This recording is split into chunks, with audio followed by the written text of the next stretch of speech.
Welcome, my brothers and sisters, to Truth Mafia podcast with your host, Tommy Truthful. This is called fair use and is allowed for purposes of criticism, news reporting, teaching, and parody, which doesn't infringe of copyright under 17 USC 107. So we got a special episode for you guys today and a special guest. We're going to be getting into the Anunnaki and different things with this brother here, talking about Inky, Enlil, Anu, and brother Bdell. What's up, man? Peace, brother. I appreciate you having me on. We're gonna get into it today. We finna break all types of stuff down, and we finna get a lot of clarity about the delineation between Inky and Enlil and the bloodlines and things of that nature when we're talking about the Anunnaki. I'm excited for this one, bro. Most definitely.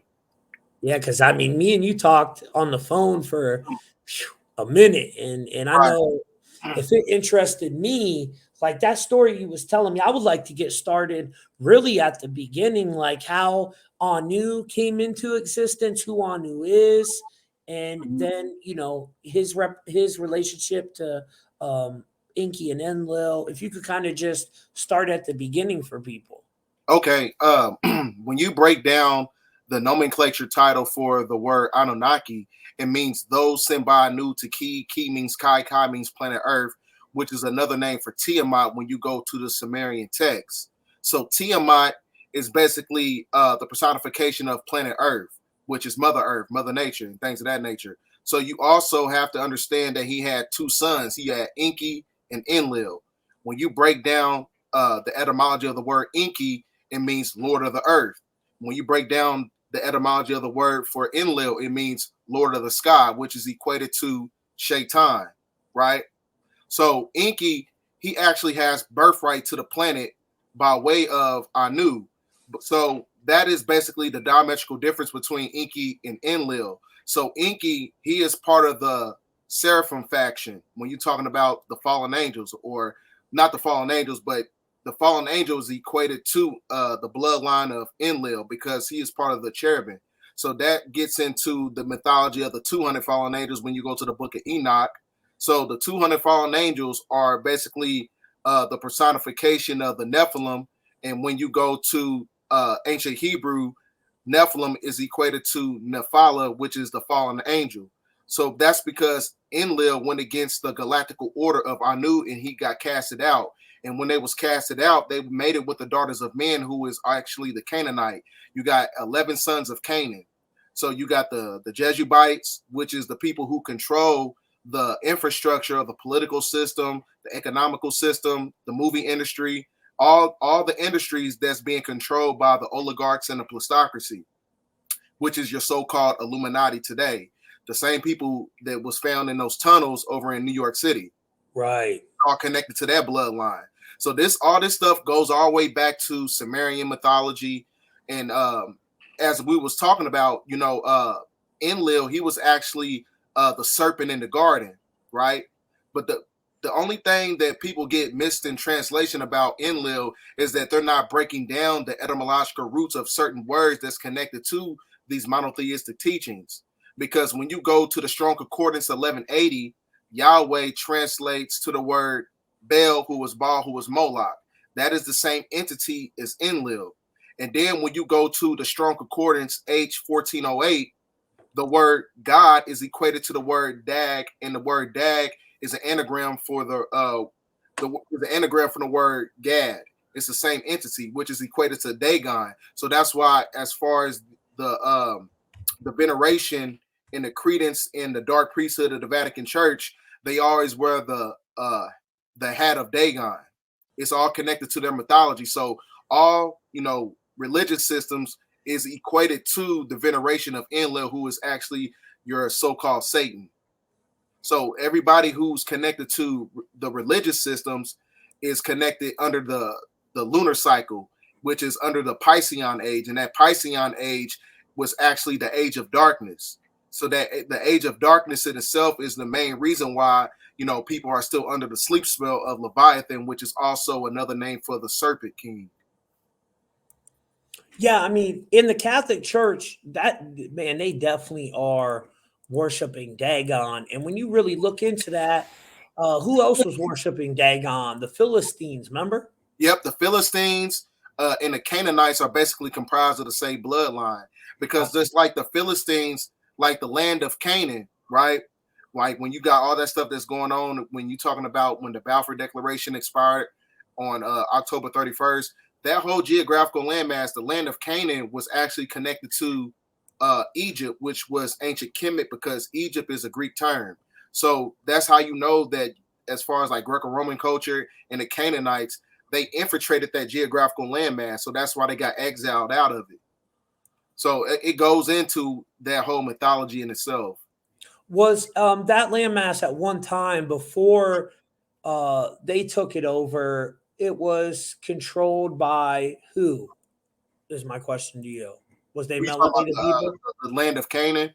Because some of the pharaohs and stuff in the later time, they talk about how the pharaoh was found and he had British blood or green eyes and red hair. Mm-hmm. Have you ever seen that?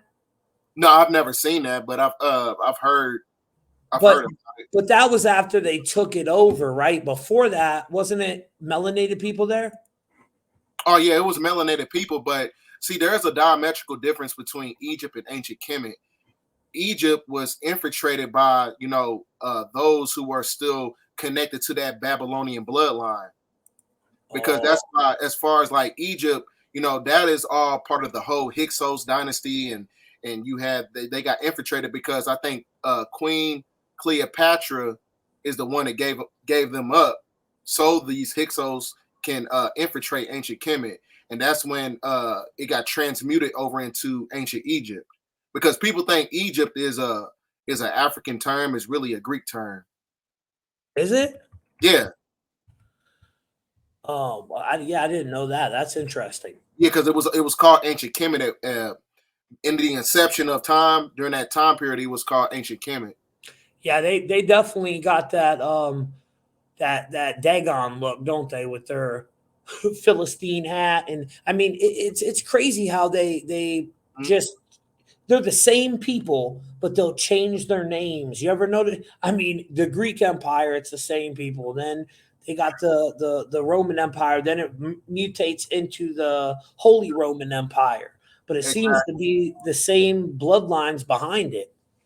Yep. That's another thing that people got to understand is that, like I said, there is a diametrical difference between the word God and the Most High. When you see the word God in all these monotheistic contexts, and when you reading the Bible, when you're reading, the Talmud and things of that nature, they're actually talking about Enlil, because the word God is actually a pagan word, right?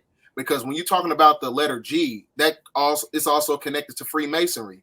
When you look at the letter G inside the compass and the square, the G is also a representation of the sacred geometry, because when you take the prefix of the word geo, you get it's equated to the word chi. So it's actually the veneration of the false god taking over the whole geographical landmass of America and all these countries all over the planet. He's basically, what I'm saying, subjugated the planet with a fermented dome when you go to the book of Genesis. So the book of Genesis in itself is the main reason why, it's basically the creation of the simulation that was facilitated by the archonic forces, who are the cherubim of the Bible, that's connected to Wow. Israel. So that's where the spiritual cutoff takes place. So, because like that's why in Freemasonry they say that who's your God? It's the supreme architect of the universe. Their universe is part of the creation of the simulation. That's why when you look at the Masonic square and the compass, it's a representation of Jack and Boaz, which is the sun and the moon, which is basically two generators that operates on the fractions of light from the spiritual sun outside of the dome. So that's where the spiritual cutoff starts to take place. Then when you go to Corinthians 4:4, it tells you that God, their God, which is equated to Satan, depending upon what version of the Bible that you're reading, it says that Satan blinded the minds of the people. He's actually the God of this world when you go to Corinthians 4:4. Yeah, or y'all the Bayoth. I mean, Mm-hmm. one and the same, right? It's just it's the same person, just different names. Just like I told you, you go to when you break down the Tetragrammaton, right? Of Yahweh, YHWH is equated to agreeable and disagreeable. Half Anunnaki, half Draconian reptilian. Is so okay. Inky, is he Draconian? Everybody have the reptilian genetic. That's why we have a mammalian cortex and a reptilian cortex. So Right. you're able to shapeshift or whatever. But like I was saying last night, a lot of people got to understand that shapeshifting in itself is not a spiritual ability; it's a technology. So Oh, I'm wow. going to be breaking that That's down. fascinating what you said about Earth having the firmament and that being a artificial representation. Because if you look into Gnostic text, that's literally what they did. See, the archons can't create nothing from their own mind, but what they can do is they're called the great mimickers. They can mimic, right? So they can take something that already exists and hijack it and manipulate it. And Mm-hmm. that's like what they did to this reality. It was created organically, and then it seems like they've hijacked and put this AI overlay to it. Mm-hmm. And there's also some type of I believe this. You could see it in the astro plane, clear as day. There's some type of a net surrounding us that I Yeah. think. Matter of fact, that goes into the fact because everything that Inky does, Enlil basically mimics it. So Enlil also has a son named Marduk, and Marduk put up the net of Indria that's connected to the ley line grid system of planet Earth. That basically is the glue and the tachyon energy of the firmament. He put the net of Indria over planet Earth, and the net of Indria is the Draconian reptilian net for soul entrapment. So this planet that we living on is basically being used as a energy extraction and a soul trap mechanism that's connected to the false religious systems. So that's why when you look at the cube of Saturn, all religions is basically showing veneration and credence to the cube of Saturn because the cube in itself is a form of spiritual entrapment. It's a soul entrapment. That's what it's about. They're here to harvest souls because that's how they have their genetical self-preservation by feeding off the energy and the frequency and the vibration of those who are connected to their other system in their simulation. That's you said something the other day. Okay, so like Saturn symbolism, right? They Mm-hmm. say Saturn's the computer, the sun is the power supply, the moon the communication interface modular, Earth the simulator. Mm-hmm. As far as that theory goes, the Saturn moon matrix. And um you said the other day about Jesus. So you know how in Islam they walk counterclockwise around the hypercube, and then in Judaism they wrap it around the arm and crown chakra. Christianity, they're praying to a cross, which is an unfolded cube. So is there anything there, as far as your opinion goes, with why the cube is unfolded? I've heard many different theories, like Jesus is the same as the Neo character, and he conquered the Matrix. Then there's other that it's an allegory Well, connected to Jesus. well, it is an allegory because the word Jesus is equated to the word Jesus because the word Jesus, the letter J wasn't invented until the 1600s. So when you're talking about the word Jesus, you're really talking about the word Jesus, which is coming from the root word of gases. And those gases are granulations and prominences, which is basically a form of Ethereal energy. So when you say the word, that's why some people be like, well, I said the word Jesus and it has a lot of power to it, even though it's connected to religion, because the inception of that word is talking about an etheric force. So when you say the word Jesus, that's why it has a lot of intuitive power to it. Right, the word. Yeah, the Right. word Jesus. But as far as like the mythology and stuff like that, I really don't really believe in it, so to speak. Yeah, I mean, hey, listen, we all got our. I tell people too. There's a lot of my people that do believe in Jesus. A lot of them that think Yahweh is God. I think Yahweh is y'all the Bayoff myself. It is. But Yeah. but we all have different opinions and different views, and that's cool. I like to share our opinions with each other so we could figure it out, because that's what I'm trying to do. I want to know the truth, what it really is. And if you're not able to listen to other people open-mindedly, you're never going to get there. Some people, they just want you to be in an echo chamber. So if you're not saying what they believe, they feel uncomfortable because Mhm. they're not intellectually able to have that conversation. You know what I'm saying? It's Exactly. it's crazy. But um I want to ask you something. Did you ever watch that movie Jupiter Ascending, bro? I've seen it, but I couldn't really focus on it because I was playing with my son. But I've tried to watch it, but I've seen a lot of stuff as far as like is it gave me a lot of perspective on what these grays and these zeta reticular grays and these draconian reptilians are basically all about. Yeah, So, well, check this out. So you got this Abrasix family, right? And that's Balaam. So his name is literally a breakdown of Paul, Balaam. And mm, yeah. And then wow. their family is literally called the Abrasix family. Abrasix is y'all the Bayoth. It is that demon, that demiurge. Mm-hmm. So that's their family that goes around and seeds the whole world, like this whole multiverse, this whole universe. It seeded Earth with humans, and then it comes back after Earth reaches its max capacity, and it harvests them. Mm, So I'm thinking, man, was they mining gold? Some people think they were mining this orichalcum, this rare metal, but I'm mm-hmm. thinking they was mining us, humans. Mm-hmm. That's my theory on it. And in this, I'm gonna show you where it gets to this part here, and then paranoid. I'll bring you on in a minute, brother. I see you in the backstage there. Um, in here that you'll see the symbolism Mm-hmm. for this bee, right? And the bee represents the Merovingian bloodline, which they try to say they're related to Jesus and all this, but Right. that Fleur de Lis equals 666 still, using gematria, which we all know 666 might not have started out as evil. It's a breakdown for carbon, but they've inverted it and Mm-hmm. attached negative energy to it. So she was going, Jupiter Jones. It's all about her, bro. And her character was going to get her eggs donated so she could make some money on it. But she used her friend, this girl's name, so that she wanted to not put her name out there.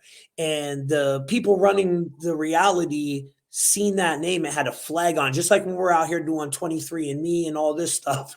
If you don't think they don't know who you are and your past lives and your reincarnations based on your birth chart, it's all out there. When we do these personal decodes, guys, when I'm doing my decodes over on truthfultv.com, links in the bio, by the way. See, the bees won't sting her because she's from the royal bloodline, and we all have a specific code assigned to us.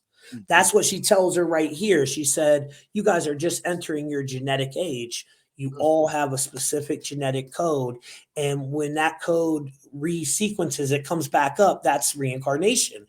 So, and now right here, she's going into this nectar. It's called the nectar, and it rebirths her, which is pretty much a representation for the adrenal. And I'm just going to leave that halfway said. Right. Y'all know what I'm talking about out there. That's what this nectar is. It takes 100 humans to make one jar of this nectar. And this is how they were able to live for like that girl. She was 14,000 years old. Titus is like 15,000 or something. Or no, Mm, he was the youngest. He's like 13,000. Balaam's like 60,000 years old. When Jupiter died, because Jupiter Jones is the reincarnation of their mother, which Balaam is the one that killed their mom, right? right. Because the mom was going to stop all the harvesting. This stuff right here, where they were taking humans off the earth and harvesting them to make this secretion, this nectar, so that they could live forever. Mm, Yeah, bro. I mean, that's pretty crazy right there, how much truth they showed us in that movie. If you haven't watched that movie, guys, you got to watch it, because it man, there's so much truth in it. What's really going on, and that symbolism. All I'm gonna tell you is look into the bee symbolism, and you'll see what I'm talking about. But you also who shows credence to the bee is Beyonce, Bayhive, because Oh, yeah. she shows a lot of Blackamoor symbolism in her music videos as well. Beyonce, the queen bee, they call her, right? Right. So And there's an esoteric connection to it because she pretty much knows what's going on because Jay-Z, he was actually a follower of Dr. Malachi Z. York. He was actually that was actually his mentor. So he knows what's going on. So I'm pretty sure she has an insight about the esoteric information as well. oh, I'm sure she does too. Well, we're gonna bring on my boy Paranoid American. I'm sure Okay, he'll be able to join the conversation with us. okay, that's perfect. You're muted, You, Paranoid. Yeah, you, classic. That's my classic entrance. That's everyone knows me for that. I pop okay. in on mute and I say what's up. Yeah, what's good, man? Nice to meet you, Bdell. What's up, man? How you doing? Good, good. My name's Thomas, by the way. Nice to meet you. I came across some of your videos the other day, so Tommy he put me on. So nice to meet you. Yeah, I'm excited to talk to y'all, man, because when Tommy sent me the link to your site, I saw the big-headed scientist right there in the corner, and it's one of those topics that like 1 in like 1,000 people seems to have even heard about it, let alone know more of the details about it. So I'm Right. interested as hell about that. What's that all about? What you talking about the big head scientist? Yeah. So my understanding is like the nation of gods and Urs and Jacob and everything, right? Yeah, it's connected to that, but it's also connected to the Nubian community. So when you get into the Book of Enoch, it's also talking about how you had the Shemites, the ancient Semitic people, and then you had the Hamites. So there is a diametrical difference between those two bloodlines. So the genetic splicing in itself started to take place when you're talking about Yaqub creating the dark races, which is not equated to the ancient Semitic people. So that's where people get a lot of the translation and the mythology and everything mixed up, because they like to put one bloodline under the same bloodline when it's not like that. How Yeah. much of that do you think is allegory, but versus like someone actually doing like gene splicing underground in ancient times? I mean, it could be allegorical, but like I said, according to Dr. Malachi Z. York's publications, he was saying that was an actual thing that took place, and he was saying that it took place on the Island of Patmos in 4086 BC or the Island of P line, but Seems like like the government set that dude up too, bro. If you look into what he went to jail for, and at first I wasn't feeling him because I seen what he went to jail for, but then you really look into it, he might have got set up by these people, which they love to do, don't they? They love to set people up, man. yeah, I think the more I looked into the case or whatever, he actually was set up. He's the only one that pretty much, as far as like, coming from our community, he's the only one that really broke down, like took the time to break down these religions and everything and draw you all the way back to the edification of UFOlogy and things of that nature. He was also a Freemason too. He studied Freemasonry, and I don't know if it was because he went into the lodges and started putting the secrets out in the books. I don't know if that's one of the reasons why they came and got him, but well, something I've been finding out about Freemasonry too that a lot of people don't know. It seems there might be, just like anything in our reality, you have duality, right? So you got negative and positive, you got light and darkness. So why did the Masons use the white and black? I believe there might be a positive side of it and a negative branch of it. You know what I'm saying? This is just my theory through my research. At first, I was totally thought it was all evil when I first started researching it, but I don't know. I don't know, man. It's definitely very interesting though, but just like anything, I believe that it has a positive and negative faction to it. But I don't know. I would have to infiltrate it myself to really figure that one out. And that Right. No seems like comment. too much work for me. So, you know what I'm saying? I ain't doing it. It is a lot of work. Yeah, it seems like too much work for me, but um I think and plus I don't even think they're the ones really running things like people think.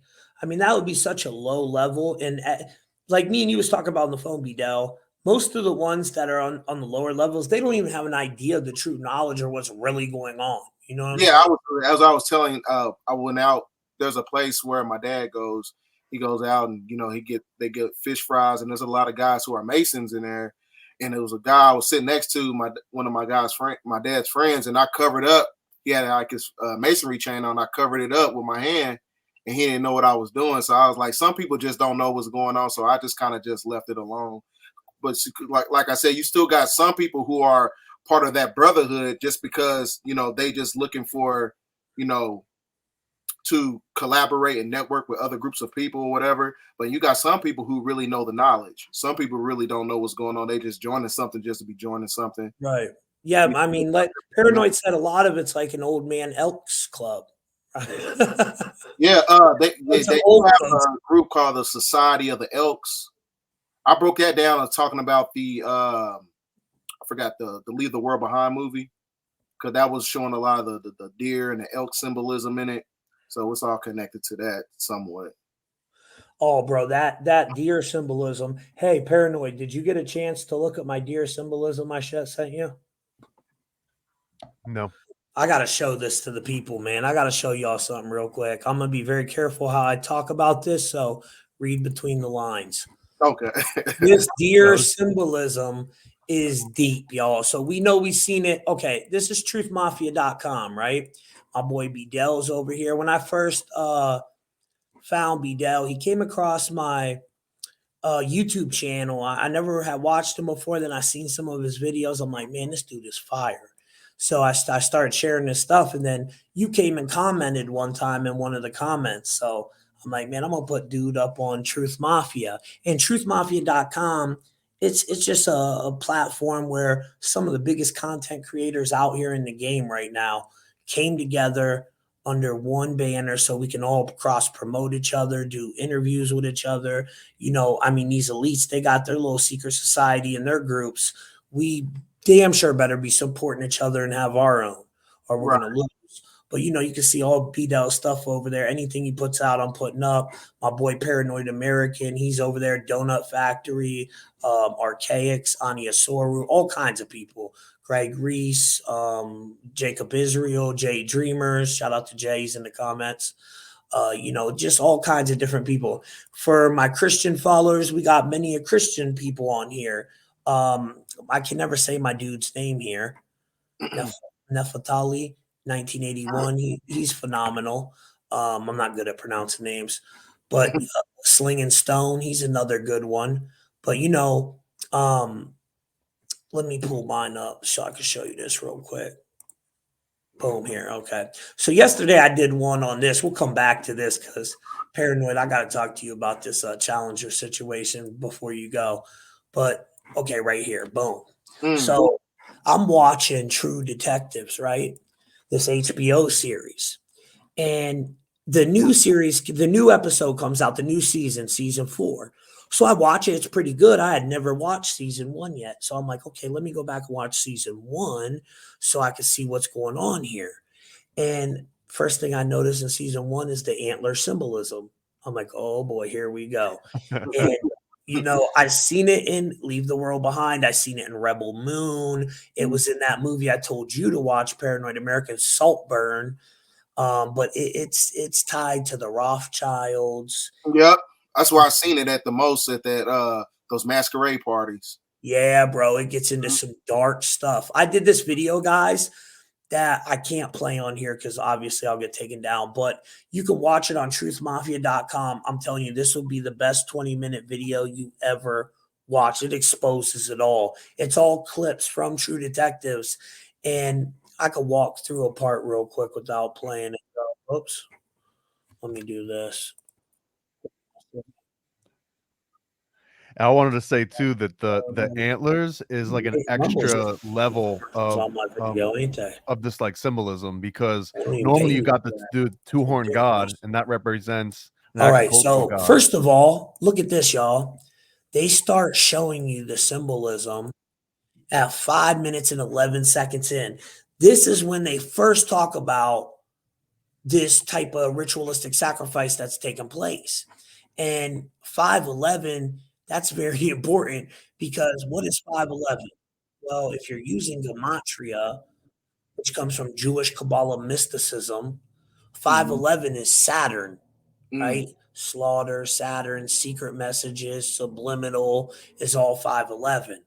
And he starts talking about the Yellow King, and that they were taking children and women and offering them up. And he said they got a spiral tattoo on them that is their symbol. And then when you get further along in it, you find out that the spiral tattoo is what was on the FBI's watch list thing for these pedo lights.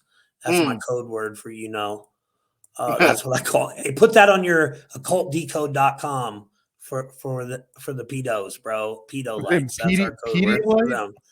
So YouTube doesn't know. But let me show you this one part. Oh, right there's the antler symbolism again when he's talking about all the children going missing. But that's what it's all about, guys. They're doing these parties and these festivals. And right here, look.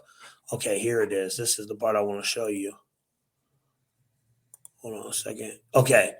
The men on the horse and animals. Watch what he says here, guys. Let me pause them. Read the words. Read the words. Curdy D. Mardi Gras. Now, they had an annual winter festival, went heavy on the Saturnalia. You see that, Paranoid? Went heavy on the Saturnalia symbolism. Santeria and voodoo. Why am I not hearing Paranoid? Are you still there? He's on mute. I'm not on mute. I was saying that My didn't volume say cut out. I don't know Saturnalia. what the hell's going on. Hold on a second. Oh, you know what I did? I'm so dumb. All right, Paranoid. Yeah, I was saying it says Santeria, not Saturnalia. It's Oh no, it Santeria says and voodoo. Saturnalia. Hold on, watch, brother. Watch, brother. Santeria and Saturnalia. Watch. He said they mashed it together. Heavy on the Saturnalia. See? Saturnalia, Santeria, voodoo. They mashed it together. And then tell me this chick up here don't look like that Hillary girl. We ain't gonna get into that, but it does. Then you got the spiral in the background. Man, bro, it's all about that. And then he gets this cop. He's like, yo, I broke in their house, and the one guy that was suspected of doing this to the kids, he broke in the house and he got the videotape of them. And that's how he gets this cop to understand what's going on, because he plays the video, and it's them taking this little girl up there and tying her down. And I'm going to leave it there because, that's dark. But people like that, man, it just, and that's rampant in this reality. They love to prey on children. But I decoded this whole thing, and it gets into that what I was talking about, guys, with the honey, right? With what they're trying to harvest. They, like Bdell was saying, they're harvesting that energy. That's called loosh, LOOSH energy. But when they're harvesting the adreno, which stops the telomeres in your DNA from withering, which your telomeres is your wick in your DNA. When that goes out, life goes out. So that halts aging, just like they showed us in Jupiter Ascending, the same symbolism. You know what I mean? We call it thrill oxide, the code name for the adreno. That's what we call it over on Occult Decode. I was mentioning when you were talking before too that the antlers is like an extra level of the whole like the agricultural deity, because normally you've got the two-horned god, right? That's the green man, that's Baal Hammon, that's all of these agricultural deities all the way. If you want to call Moloch, even though that changes. But the antlers is an extra level to that, because the antlers were seen not only as a two-horned god, but the antlers themselves, they would break off and regrow. So the antlers on like a microcosm level also represent this cycle of death and rebirth. So having those antlers is like an extra like extra topping on top of like an agricultural cult that is still worshiping nature and worshiping sympathetic magic of like spilling things into the ground so that the ground will then produce again. And that's we're talking about sacrifice. Yeah. Yep, and you're right. And who is the god? And what is Saturn? Agricultural deity. And also the god of the witches, bro, is Sir Nunos, and he has the antlers too. You know what I'm saying? So that's what CERN was named after for everybody in the comments out there. Um, Sir Nunos. But these numbers are very real. They use these numbers in different events. You got 9/11. Well, the plane hit the towers at 8:46. The first person that took the code red in America, Sandra Lindsay, her name is 8:46. They kneeled on George for 8 minutes and 46 seconds. That's a big one. So we see these same numbers because a number is assigned to a letter which holds an energetic frequency. It's all part of magic and alchemy, what they're doing. But I do got a question for you, brother. Which one of these aliens are blocking out the sun? That's what I want to know. What is going on with the sun? Is that Nibiru they're trying to hide up there? Or what is going on? Because this sun don't look right. Something's going on. Well, like I said, it's all connected to Enlil, the mythology of Enlil. When you're talking about those chemtrails and things of that nature, it spells out Baal. You got barium and aluminum. Yep, you're right. Then you also got to understand that the great majority, just like when you go over the no-fly zones in Antarctica, the no-fly zone is basically tracing out the sigil of Moloch. And the sigil of Moloch is equated to the Khazarian Tamga, and it's also connected to the Ukrainian crest. So it's all connected to the bloodline of those who control the planet, who are doing the bidding of the extraterrestrial factions of the archonic forces. When you're talking about the cherubim or 200 fallen angels and things of that nature. So it's basically, blocking out the etheric frequencies. That's what they're trying to block out, because ether is actually the fifth element, the quintessential alchemical element that sparks creation and destruction. So okay, so my boy was telling me, he said, Tommy, the sun is reinstating ancient consciousness, which is activating certain people's 12 strands of angelic DNA. And the whole situation they did with the what with them things they wanted to poke us with was because that blocked certain people from their angelic DNA activating. And that just made so much sense to me when I remember when he first told me that was when all this stuff started. And then I said it in a podcast, and a lot of it started to look like it was manifesting in real life. And you get into the black goo, the programmable matter, what that really is. It seems. Go ahead, brother. No, I was agreeing with you. Yeah.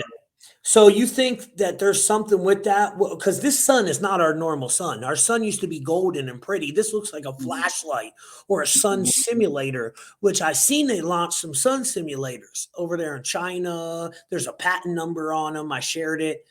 Have you heard about that at all, the sun simulator? Yeah, it is. The sun that we have encased inside of the firmament are actually simulators. They're not. It's not the real sun. The real sun is outside of the dome.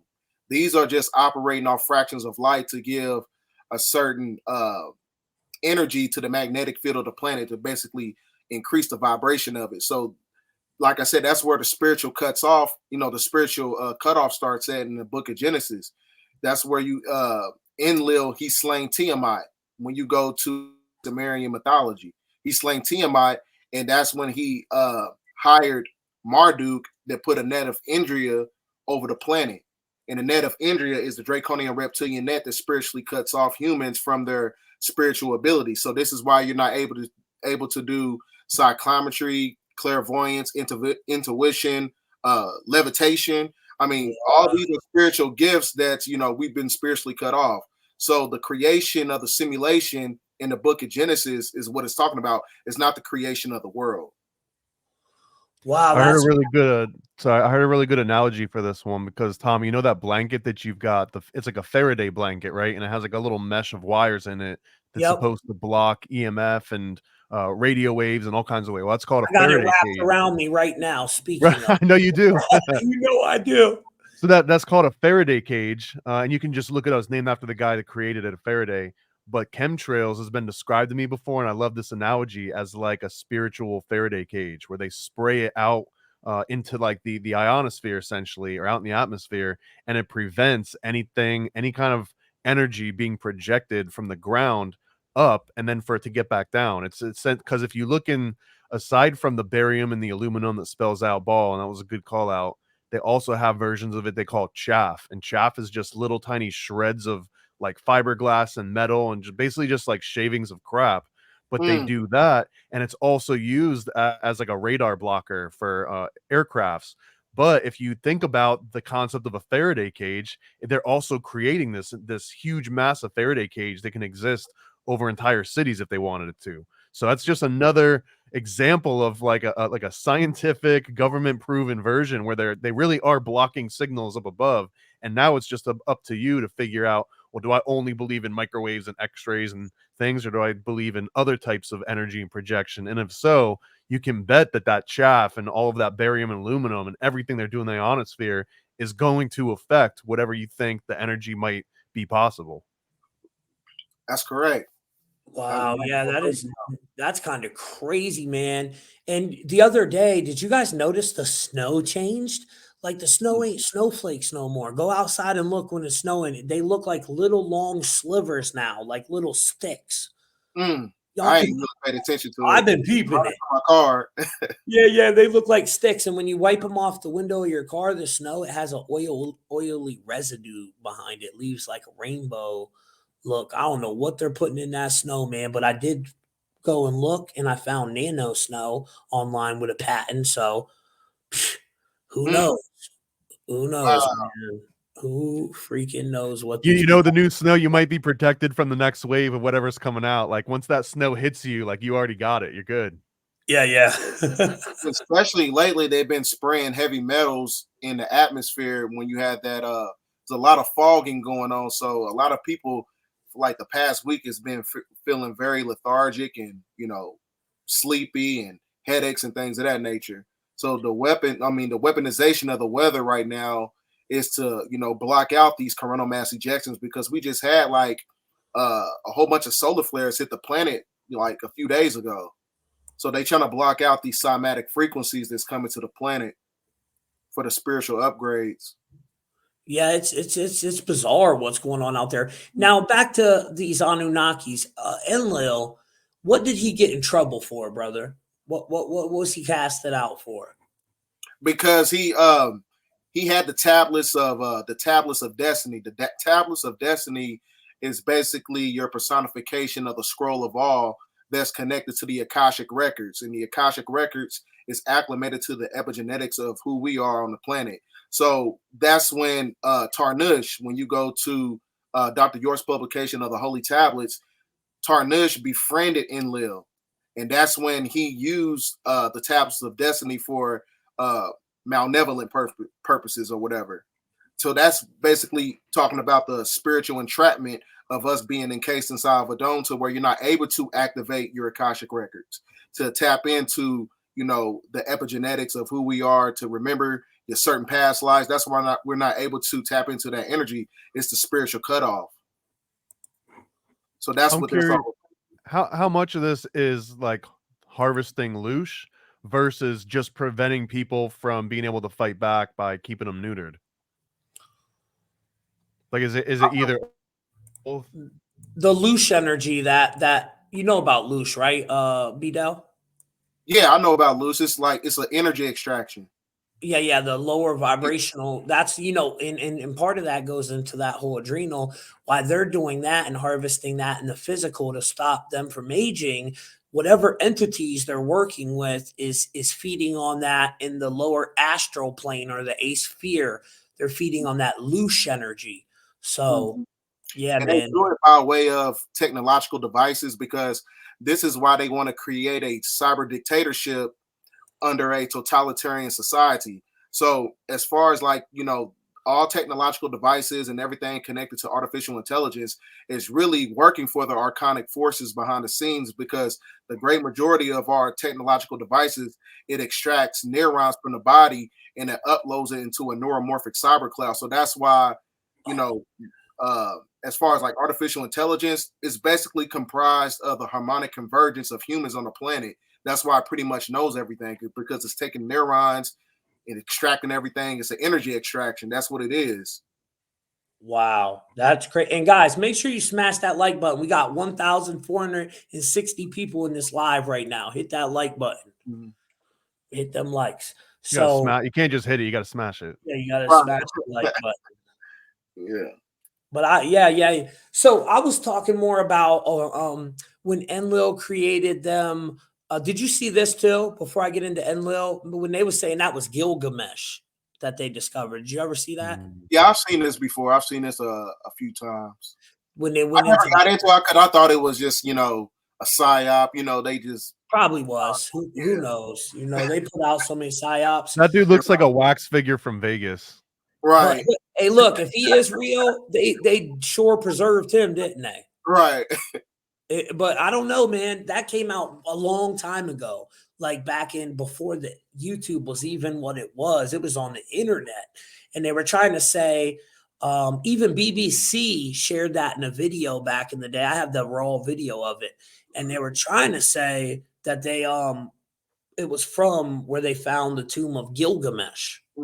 But BBC's one to lie as well. They told us Tower 7 was still standing when it wasn't. So I mean, I don't know. You know what I'm saying? You never know what to believe when they're telling you something. But Right. Enlil, didn't he get in trouble for making the pre-Adamite humans or something? Yep, on planet Mars, I believe. And is that the Adamite project? That's one of the reasons why that Anu casted him out. Are they the blood of Cain? Yes, the blood of Cain. So who would be some families that fall into this? As far as like you talking about like modern day families right now? Yeah, like some that people might know about. Like Rockefellers, Rothschilds, them demons, the Orsinis, everybody, the great majority of the popes, the Vatican popes of Rome. What else? I can name some for you. Hey, I want to be careful because these are all sponsors of my show that we've listed so far. So let's tread carefully, guys. Medici's, Cologne. That's Christopher Columbus's homeboy. That's his family. Medici's, Cologne. Then you got some powerhouses that we never really hear of, though. Like everybody, the Merovingians, people, they know who that is. That's supposed to be the 13th family. And what are some of them Phoenician families, Paranoid? Well, I mean, you mean Venetian families, like the black nobility is a huge component of that too. But they wore the masks too, them crazy looking masks. Yeah, it's in Venice. That's a wild spot. But also the Phoenician families, I think, is even more interesting because those are the ones that really did able to stay underground or keep their names out of everything. Because that was just this slow migration of turning from mercantile class into like these agricultural classes, and the way that they would spread, like that's how all of this two-horned god and all these cults and everything, I think, got passed. I think it was more on that than the black nobility. I think the black nobility class, they got alchemy and they got the financial system and just the intelligence operations down to a science. Like that's kind of like one that comes up a lot too is like the Bavarian Illuminati. But the Bavarian Illuminati, they're like, in my mind, the most extreme angle where they've like distilled all the ways that they can manipulate the mind, like here on this space. But deep down, Adam Weishaupt and all the higher ups in the Bavarian Illuminati, they were just atheists. Like if you believed in God or if you believed in spirit at all, they kind of were laughing at you behind your back, and you weren't making it to like their super secret club at the very top where they just make fun of everybody. You know what I mean? But that same exact thing, I think, in the black nobility, it's almost like take what the Bavarian Illuminati perfected, but now also believe, and we believe in magic, and we believe in sympathetic magic and black masses and all of this. And I think that's that's the most interesting thread, because I think from there, that black nobility that's got the mercantilism of the Phoenicians and the religion of the Phoenicians and the Canaanites, all of that keeps and stays to this day. And that's where you see like all Yeah, of that's the Marina Abramovich rituals where they got the cake that looks like people and all the yeah. politicians and the artists are there. To me, that's looking at exactly what black nobility was doing. The same thing as that surreal dinner ball that happened at the Rothschild mansion with Salvador Dali and a bunch of people. It was an annual thing. They've got pictures from like one of them or maybe two of them, but that happened every single year. Yeah, how about that dude that y'all ever see that black model Abrina Abramovich? They cut his they cut his organs out. His name was Ryan Singleton. And when I first started podcasting, I was doing a podcast on this girl that went to this hotel out in Chicago, Kanika Jenkins at the Crown. Oh yeah, I heard about Remember it. that? So her organs supposedly got taken at this Crown Plaza hotel, right? So I was going down that rabbit hole. And then I run into Ryan Singleton's brother, who was a YouTuber at the time. It was kind of crazy. And his brother had already did videos talking about his brother that went out to California to do modeling, and he ends up hanging around these people, and he's dating some gay gentleman. And the next thing you know, after he starts dating this dude and going to these parties, he turns up out by, I don't want to say the wrong place, but out by Vegas somewhere. And he everything's gone, dude. They literally took out his heart. In the last time he was ever seen was in a picture with Abrina Abramovich. They had him butt naked, painted up like an Indian or something, taking pictures of him in the woods. It was so bizarre. Yeah, I remember that. You remember that? Mm-hmm. That guy, he's the one that went missing, dude, and everything's gone. They just gutted him. Some cops found him, some off-duty cops or something. That was the story anyways. What season of True Detective are we talking about? It does sound like True Detective, right? No? It sounds like it's straight out of season 1, man. It does, dude. It does sound like True Detective. That's That's real, bro. That's all Babylonian blood magic. They're doing stuff like this, and look at the what are they called over there? From Carthage, paranoid. The Carthaginians. Yeah, the Carthaginians, who were the Phoenicians. Weren't the Phoenicians the Canaanites? Yeah, it goes. I mean, long stories like Canaanite, Sumerian, they all like mash together, and they go to Tyre and to Canaan, and from there they get onto the sea, and from there they become Phoenicians, where the Greeks call them the Phoenicians once they hit the sea, and then they go and they take over Sicily at some point. They go to the Iberian Peninsula at one point, but then they also found Carthage, which is at the northern tip of Africa, modern day Tunisia, and they own that entire area. And from there, I think it just spreads out and it changes into so many different names and cultures that people just assume that the Phoenicians just disappeared, but really they just turned into everybody else. Yeah, and Carthage was that's where Hannibal was from. Hannibal, he's the one that took them elephants over the Alps and went to war with Rome for like 25 years. That's why they say us Sicilians are much darker, because Hannibal was a melanated person, and they had like an outpost on Sicily, and they did some type of DNA test down there, and they said a high percentage, like in the 70 percentile of Sicilians, have his lineage in them. So he must have been doing a whole lot of, breeding when he was down there. They say Jeffrey Dahmer's a part of that bloodline as well, because Which one? The Canaanite bloodline. Oh, I bet he is. Yep. That psycho. It traces all the way back to Count Dracula. Bro, did you ever watch that Dahmer series? Yeah. It gave me nightmares, man. I did a decode on it. Bro, it was so scary.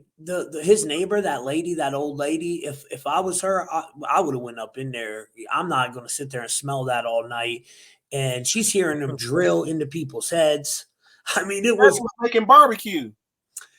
Man, that is so nuts. And to think that he had 15 bodies in there, bro.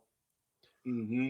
Like, Have I you mean, seen that breakdown where I connected that all to the Rockefeller family, like the multiple direct connections to the Rockefellers? no, Because break it down for us. Let so us hear it. the two big ones, which is the most interesting, one is there's that sculpture that the Podestas had in their house. It's like this gold. It's called the Arch of like I've seen anxiety or it. So you're something. talking about the one that girl Billie Eilish does it in her music video. She does That's that. it. So it's like a headless figure. It's made out of gold, and it's like someone's crumpled up backwards, right?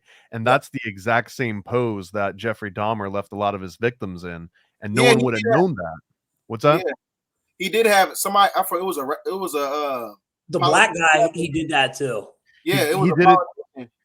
He did it to a few of them, and you can actually find that exact pose that goes back into like old medieval books where they were investigating things like possession, things like dementia, things that related to thrill oxide. I won't say the name on here, but somehow he's fascinated with this exact pose, and so is this lady that I can't remember her name.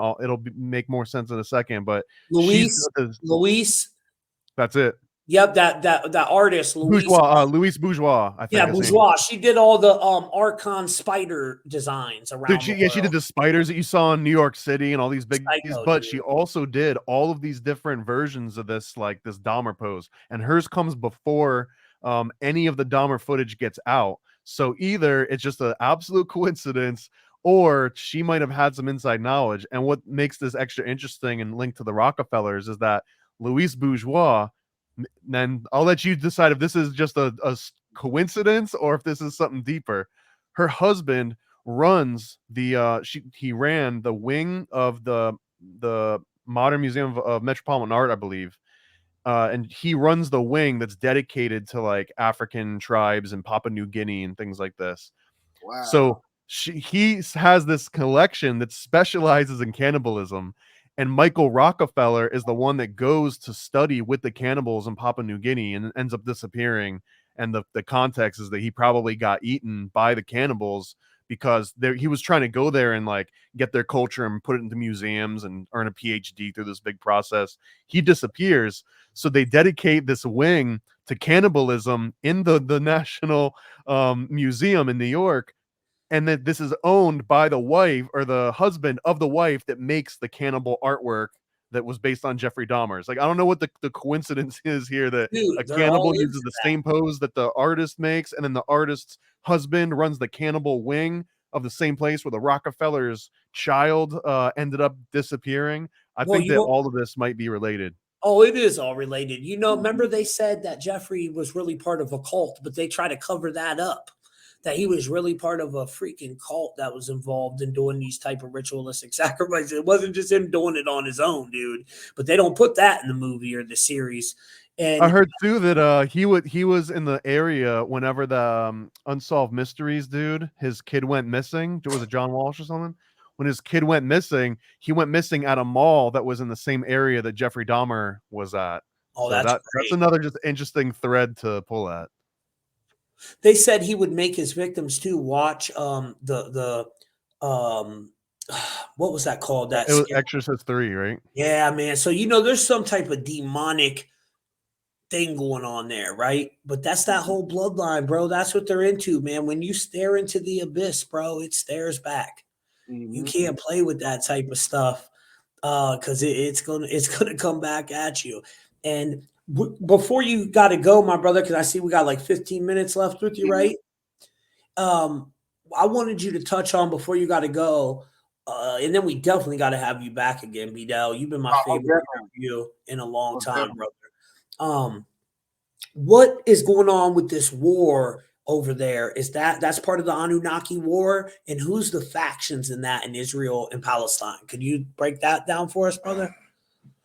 No, really, what's taking place over there is really the great majority of those Canaanites or whatever. They don't really have a homeland because they come from the seed of Nod.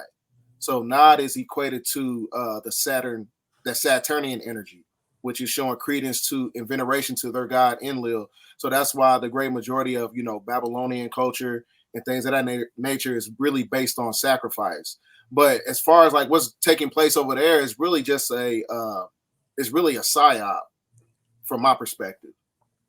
as far as like, trying to, infiltrate landmasses. And it's also the end of a corporation because you had the Balfour Declaration expired on October 31st. And then you had, the great majority of all these things as far as the Federal Reserve System, all these things filed Chapter 11. So it's the end. You're at the apex of a system. It's the end of a cycle. So everything is pretty much phasing out. So yeah, bro. why, They said them people was paragliding in on damn parachutes, but then I found that video was a year old and it was from freaking Egypt. Oh, okay. Yeah, But so they they played just. that on the BBC. They wouldn't lie to us. Oh no, of course not. They're the same people that told us them people were getting beheaded, and then we found out that was all made up. Remember? What you're saying is a little concerning too, Bdell. Like I haven't heard the expiration of the Balfour Declaration in particular concerns me, just because in order to get to the Balfour Declaration, they had to do World War I and they had to do World War II, and the culmination of those two world wars is essentially what finally gave the Z's their in to actually make that Balfour Declaration possible and like turn it into world law essentially. So if that expires, if they have to like re-up that, they have to go and like replug whatever that is, it doesn't seem like it's an easy process. It's like a WW3, WW4 kind of situation.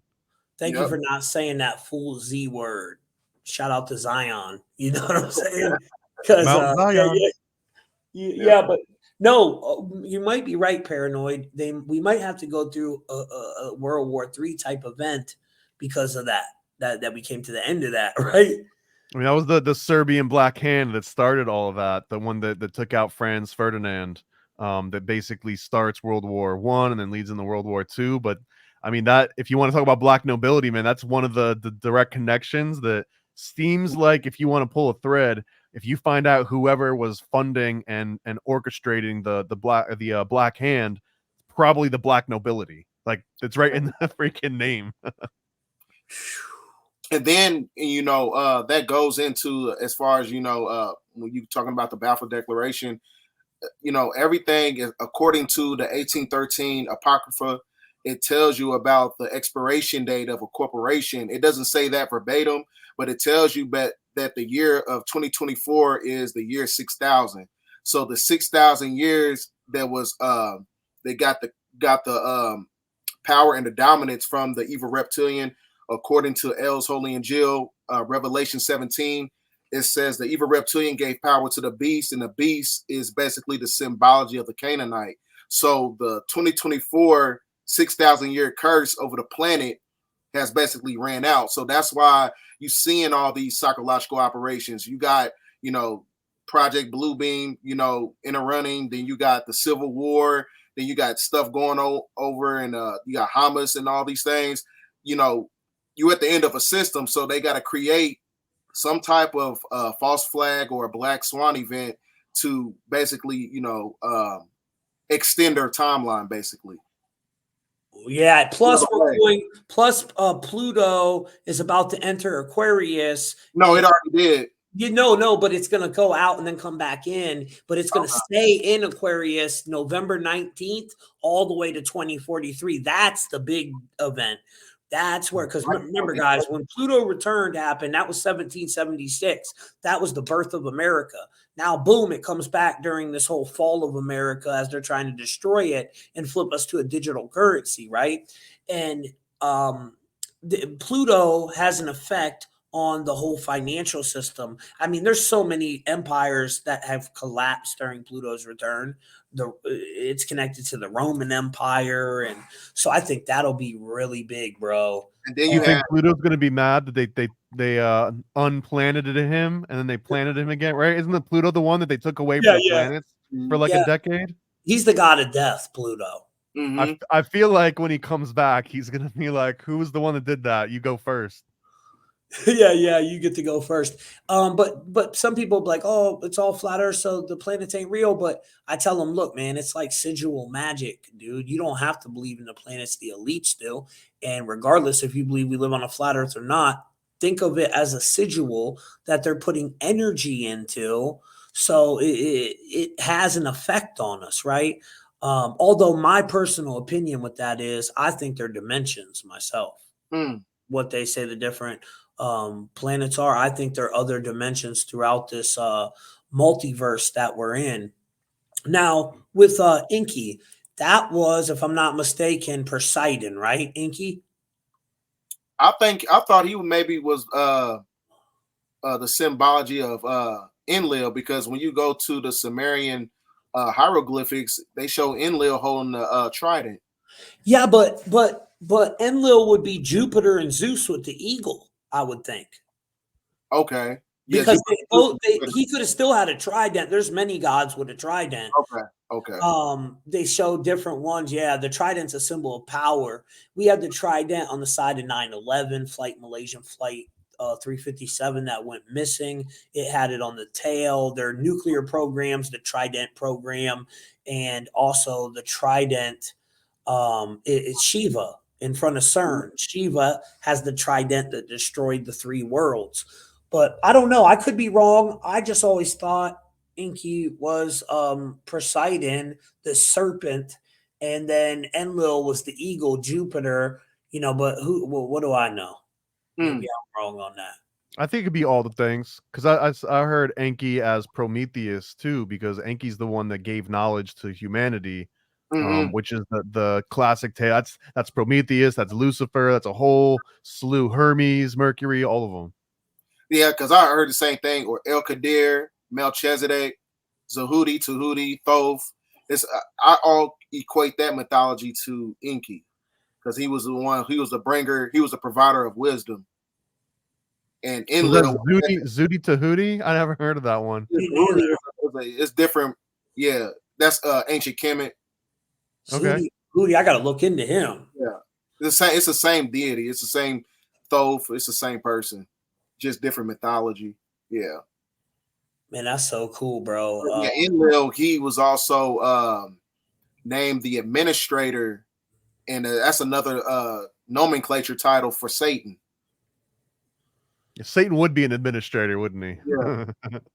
And we was talking in the beginning. His name was, according to Enoch, his name was Gadriel or something like that. Yeah, Gadriel. And that's crazy. I interviewed this girl, and she was into demonology, and like she read every Bible on this planet. This was back when I still had Illuminati Media back in the day. And she told me, people call Satan Lucifer his real name biblically is Gadriel. And then when you said that to me, I was like, damn, I ain't heard that in forever. But they say that was his real name. So, but that's Enlil, right? Yeah, that's Enlil, because the word God is even pagan, because God comes from the word Gad, and Gad is an anagram for the word Dag, which is Dagon. It's the same entity. Dag also means sun too. Mm-hmm. Which is that we know they're definitely worshiping that in the Catholic Church, that's for sure. Shout out to all the Catholics out there. We still love you though. But Bdell, yeah, I'm Catholic too, man. I fit in all those buckets. yeah, we know you do. You're Catholic, whatever, right? Bdell, we know you got to go to work, right, brother? Yes, sir. So I'm gonna let you go. I really appreciate you coming on here and rocking out with us. To all Bdell's followers, thank you guys so much for coming and checking us out. We're gonna do a lot more videos here in the future, and me and Paranoid are gonna stick around for a minute because we got to go over a few things about this little psyop that took place called the Challenger. Mm-hmm. So I'm gonna get into that a little bit. Okay, man. It was nice meeting you, man. Yeah, it was definitely nice meeting you. We'll do this again, brother. We'll, let's schedule something when you're off one of these days so we could do a nice long one. Okay, man, just let me know what's going on and let me know the topic, and we can dig deep and we can bring about this edification to the masses. And it was nice chopping it up with you, Paranoid America. Nice. Likewise, man. Talk again soon. So yeah, just let me know what's up, and we can touch in on any topic. Okay. Yeah, guys, all Bdell's links are down in the description. Go follow him on Facebook, YouTube, Instagram. Go show him some love. He's part of the Truth Mafia. I put all of his links at the top. So go check him out, man. I appreciate you guys. Thank you. All right, brother. Thank you, man. Peace. Yeah, peace out. So, all right, brother. Yesterday was the 38th anniversary of the Challenger, right? Yeah, These happy guys, anniversary, Challenger. yeah, happy anniversary, Challenger. So, I'm pretty sure they're all still alive. I found them all. And we're going to go over this, guys. I found them all still living. So, it's the 38th year anniversary too, which is going to be epic. If you guys know numerology, something crazy is probably going to happen. Now, before we get into that, if anyone wants to get a personal decode and find out if you're one of these first player characters within this simulation we call life, or one of these non-player characters, that link is down below. I do decodes on people where we go over your life path number, your birth cards, your destiny cards. We get into your gematria. Everyone has a specific code assigned to their name. So we go over all that, and that link is down below with all my other links. Now, Paranoid, do you know much about the Challenger? I do, and in fact, like I remember growing up it being a big deal, and I've been to Kennedy Space Center quite a few times because I'm here in Central Florida, and they've got a whole exhibit there for the Challenger where you can go and see like all the knickknacks that everyone brought with them. And like you see the dude that's like the kung fu guy, and it's interesting. And I want to just lead with usually when you bring up some of these theories, I'm Yeah, usually the one that's like the ultimate skeptic. I'm like, I don't believe any of that, and I kind of poo-poo on it.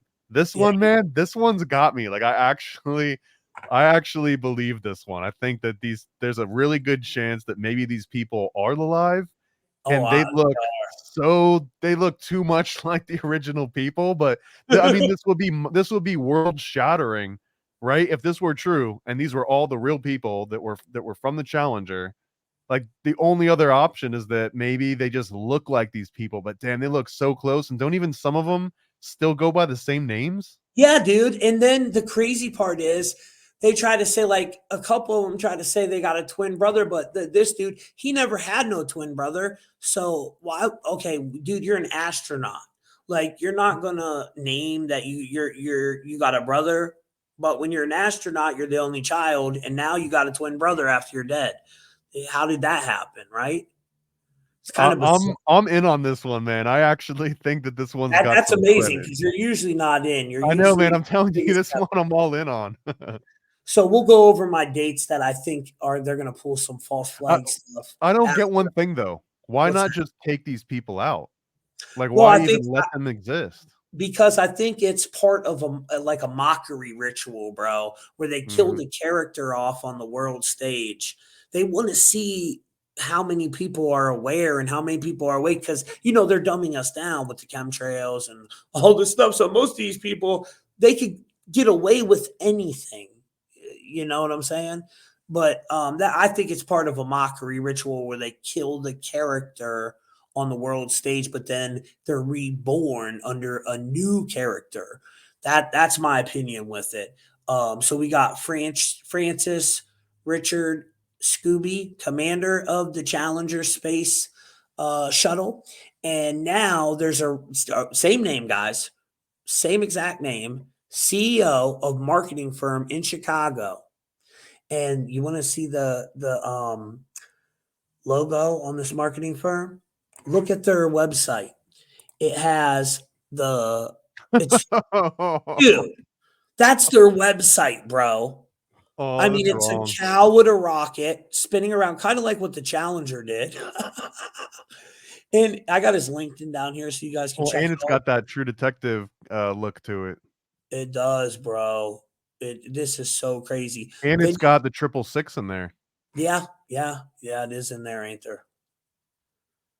It's so bizarre, man. This is the Michael J. Smith, the Challenger pilot, and now you have a professor who is Michael J. Smith. He's got the same freaking nose and everything. Look at that thing at the end of his nose. That really is that's what I'm saying, bro. They don't care because you would think at least get some plastic surgery or something, Can we right? get any of these people on? Oh, I would love to. We should try. I mean, even just be like, "Hey, here's your chance to dispel all the Yep. rumors that you look exactly like this guy in the Challenger, and you have the exact same name." Why don't we Explain this try? to us. Why don't we try that? We should reach out to him, dude. Me and you say, hey, listen, we're doing a video, and we'll be fair. We'll give you an opportunity to explain why this person is not you. I think we should totally do that. So it looks like Cows and Trees doesn't exist anymore, but I was going to suggest, like, hey, just reach out and be like, hey, I've got a branding project. I'm trying to brand this new thing called the Challenger Conspiracy. Can you help me out with it? Can I hire your company? Oh, the Cows and Trees website's not Well, around it no more? says, I'm looking, it says Cows and Trees, a former Chicago-based branding company Right. headed by Yeah. CEO Richard Scobie. Yeah. So it collapsed or something. Who knows? What did it say happened to it?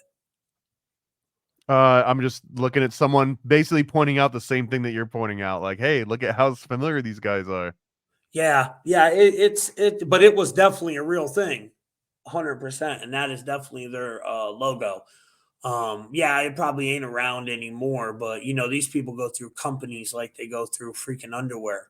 So then we have this gentleman, Ronald McNair, who is not, well, he says this is his brother, Carl McNair. I don't know. What a coincidence that there were so many identical twins on the Challenger. I know, like, what, they all have twins now? That to me, that's crazy, bro. Yeah. Was this like a German experiment? And this guy's got a twin too. Claudius, his twin's name. Ellison, I can't say his name. I'll butcher that, but he has a twin too. That one's harder for me to tell. Well, yeah, me too. It's hard for me. I can't tell either. This one, she really looks like her to me. I would say she does a lot. She was the first Jewish woman ever on the space mission. The Sharon last two, right? McAuliffe. Huh? The last two. Probably. Why? Is there any more? Look how many Jewish women have been on a space thing. Look that up for me. How many Jewish women have been in space? Yeah, and here's all their ancestry.com things too. So you guys can come over here and read this whole article and take a gander and let me know what you guys think. Now let's cover the fun part. So major events, right? So I'm like, okay, the Challenger blows up. I wonder how long from the Challenger until 9/11 happens. Well, guess what it is? 187 months. That's how long. 187 months from the time the Challenger blows up until the towers collapse. Interesting. And Challenger and Twin Tower equals 116, like 1,000 points of light, which that was in George Bush's inauguration speech. If you listen, That's a sick picture right there, by the way. oh, you like that? Yeah. I created that. The Challenger and the Twin Towers. That's Dude, awesome, man. That's ain't that beautiful. sick? Yeah, I'm turning into an artist, bro. I'm something like an artist. And then, so check this out. In Trigonometron Kabbalah, the Challenger shuttle equals 187. So it was 187 months between these two events from the Challenger until 9/11. And then using Trigonometron Kabbalah, boom, what do you get? 187, which it matches with 137 spelled out. Well, we all know 137 is the 33rd prime number, which false flag is 33, cast a spell is 33. You take the 47 by 90 degree Masonic compass, add it up. What is it? 137. So it's a number we see over and over again with these false flag type events. I'm not buying it, dude. And if you watch the original video, it is so suspect, bro. So they said that it broke off. And look at this one I made, Paranoid. 38-year anniversary of the Challenger mission. That one's pretty hard, right? I like it. There's two Earths. There's like a fake holographic Earth outside the other one. That's not supposed to be Earth, but it was. I told it to make Jupiter there, but that's what it made for me. So you like this one though? How I got the Star The Wars? Death Star. Yeah. It was hard to get it to do that, dude. I tried. We still got to get together and do a little session, man, because I think I can unlock the next level for AI in you so that Like if you ever come up with something and it's like, oh, I like it except that one part, like it's real easy to fix that one part. Oh, like today, you did fix that one part for me. That was this part, guys. Let me see if I got it in here. Paranoid fixed it for me right here. It was like this, what I was gonna do for mine and Bdell's thumbnail, but it had an extra I in it when I created it with AI. So it said Truth Mafia with 2 eyes. And how'd you get that out of there? That one You, I you just popped it shortened open it. in Photoshop. Yeah, but it looks like you shortened that too. Yeah, well, it said the Truth Mafia IIA, and then it also had like a weird little symbol that was breaking it up, but I don't think it's the truthmafia.com. It's truthmafia.com. It is truthmafia.com. So that's hard Yeah, now. so I took the out. Yeah, it looks pretty. I like that one. That one looks pretty freaking good right there. So, all right, and I did this one too, bro. Let me show you this one. Oh, are they doing like surgery on like a reptilian Statue of Liberty? No, you know why I did this? Because I was okay. Let me tell you about this story, man. I was doing a podcast while I was doing my upload video, and I was listening to this video that Greg Reese did, and he was talking about in his video. He was talking about how well he showed a clip of how this girl she was over at Epstein's Island, and down on the island, she said that she woke up on a table and they were experimenting on her, but Epstein shapeshifted into a freaking reptilian or something. Here, let me play the clip because I'm not doing it justice. I'll play y'all the clip real quick. Did you hear I almost died, bro? Tonight? No, a couple days ago. No, man. I got bit by I'm a glad you brown. didn't. I got bit by a freaking brown lacus spider, bro. And Damn. I'm in Ohio, so I don't even know how the hell a brown lacus spider was up here. I But heard I've heard that those are described as like a bullet wound, like oh, dude, getting it bit by hurt. one. It hurt so bad. It felt like a bee sting to me, but a very hard one. But it was terrible, man. And I'm laying in bed watching a movie, and then it bit me, and I smacked it. That so I did kill it, and it was I had it, thank God, so I could show him. But I just go to sleep. I don't think nothing of it, right? I'm like, oh, it's some kind of spider that bit me. So I brushed it off my leg and went to sleep. And then when I wake up in the morning, my leg is swollen up like a freaking balloon. And then by the next day, I still don't go to the hospital because I'm scared of doctors.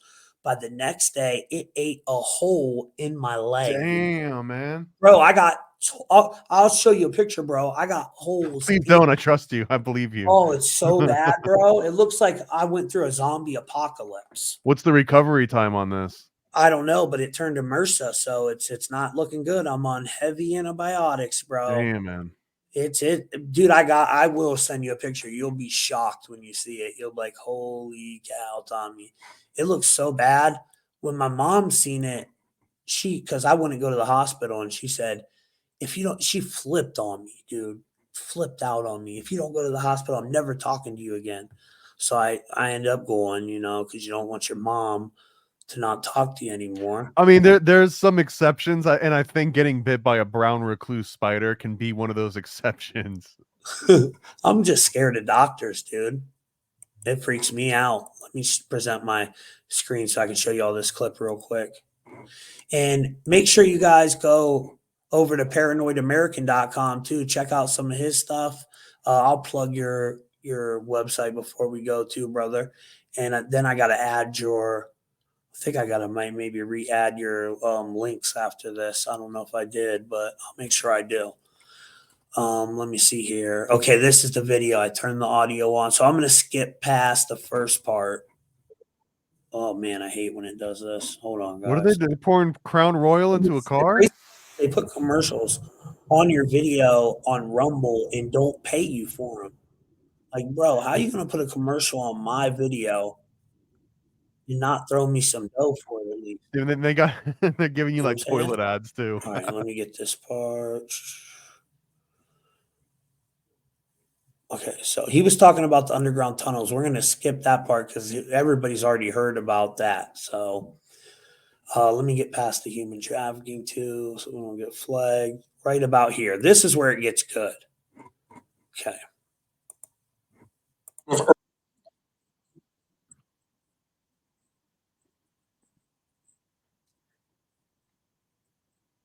Oh yeah, Phil Schneider. You don't have any audio coming through, by the way. What'd you say? I said you don't have any audio coming through.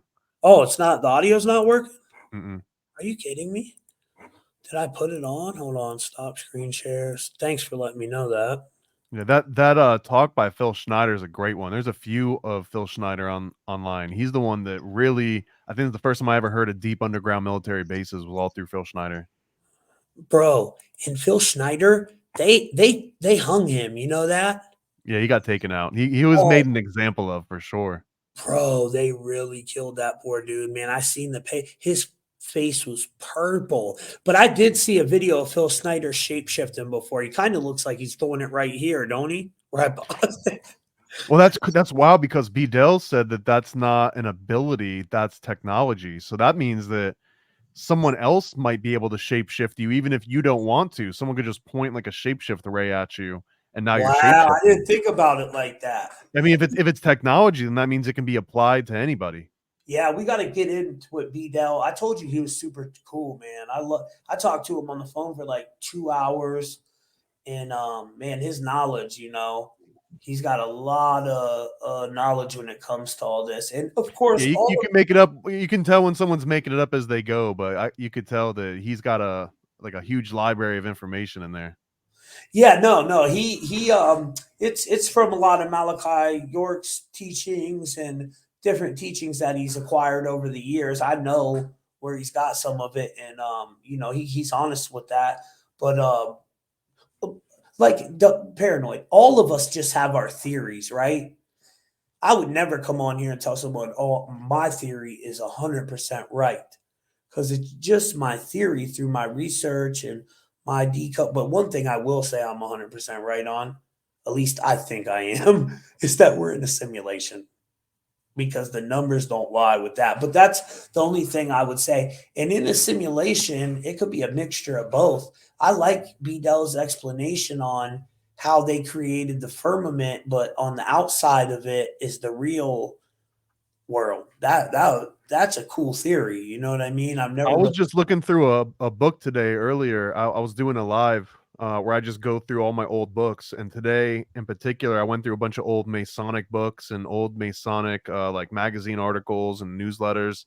And there was one of them that showed an illustration where it came from the 1730s. And it was basically this gigantic room. It was like the size of a neighborhood, but you would go inside of there and they had the entire sky and the moon and all the stars as like these little pinholes in this huge dome.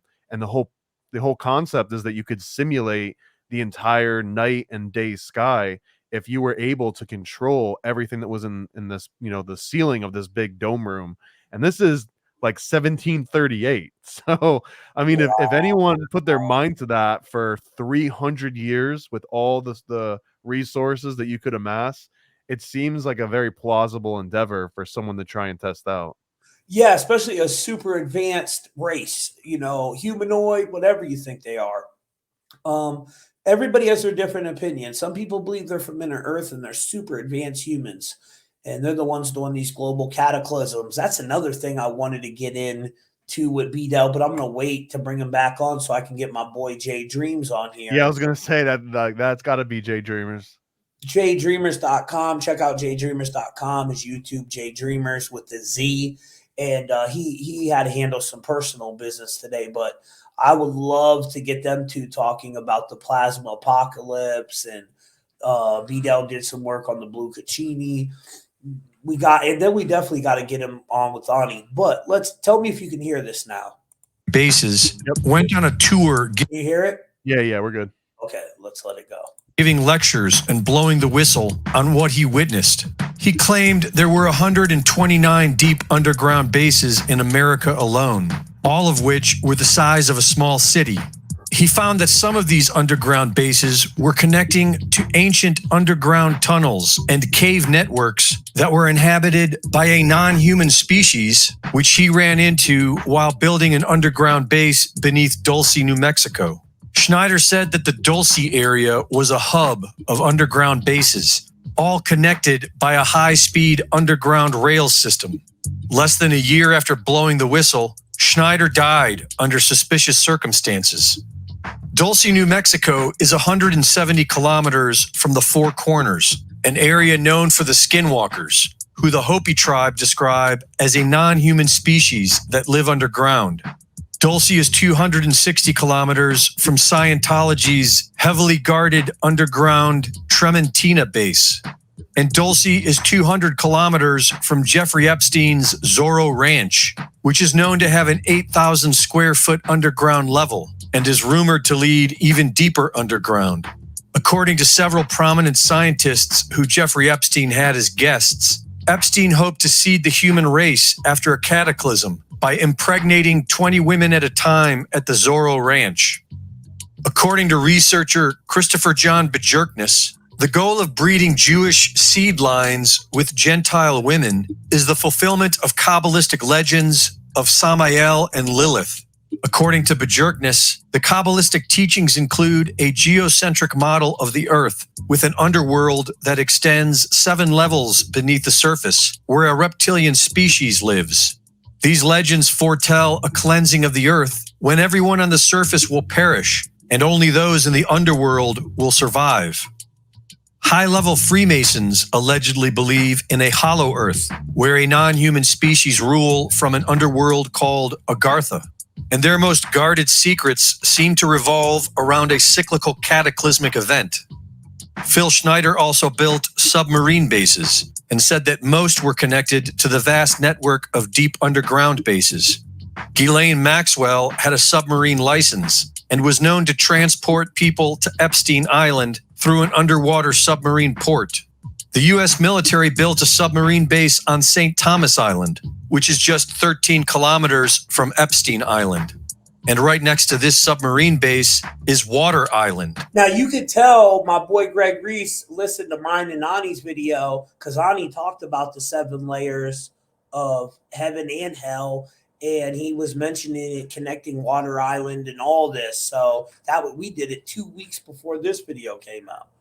Owned by Joe Biden's brother and their business associate. In a recent interview on Iconic, Juliette Bryant, who was kidnapped by Jeffrey Epstein for 2 years, said that she never witnessed any of the dozens of girls there being trafficked to any men other than Epstein.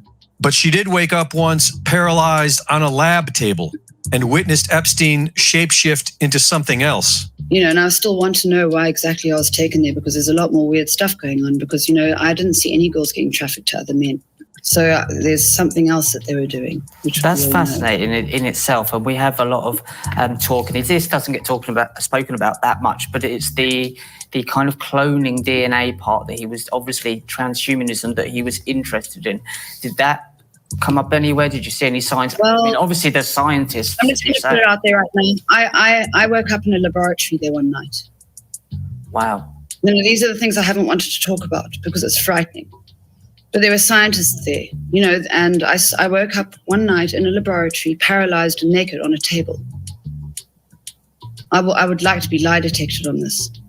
There are other weird things that I saw. I saw Epstein shift in front of my eyes. It was very, very frightening. And it's something that I had to explain to myself because I saw him turn into something.